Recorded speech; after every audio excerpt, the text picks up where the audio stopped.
পরিবার সহ ভোটাধিকার প্রদান করলেন বিজেপির প্রার্থী শান্তনু ঠাকুর। 20 মে লোকসভা নির্বাচনের পঞ্চম দফা। এই দফায় বনগাঁ সহ আরও 7টি লোকসভা কেন্দ্রে নির্বাচন শুরু হয়। বনগাঁ লোকসভা কেন্দ্রে ঠাকুরনগর আরপি স্কুলের 43 নম্বর বুথে ভোটাধিকার প্রদান করছেন সপরিবারে বনগাঁ লোকসভা কেন্দ্রের ভারতীয় জনতা পার্টির প্রার্থী শান্তনু ঠাকুর। দেখাবো সেই সময়ের ধারণকৃত ভিডিও চিত্র। সরে আসুন না দিদি, লাইনে দাঁড়াই, তুমি লেডিস লাইনে যাও,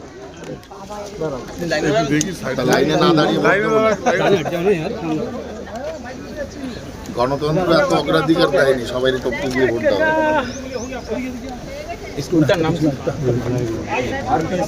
এই লাইনে দাঁড়িয়ে একটা ছবি করতে না, সবাই পিছিয়ে গেলে কিন্তু লাইনে ছবিটা ঘোরা যেত। এই সবাই একটু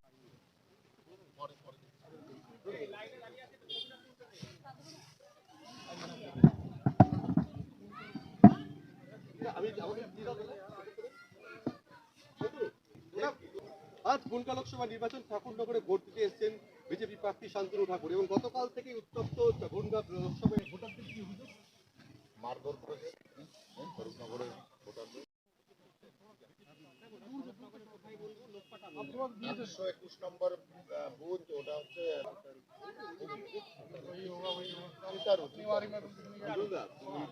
একটু পরে দিচ্ছি, দিয়ে নি ভোটটা, মারা যাচ্ছে না।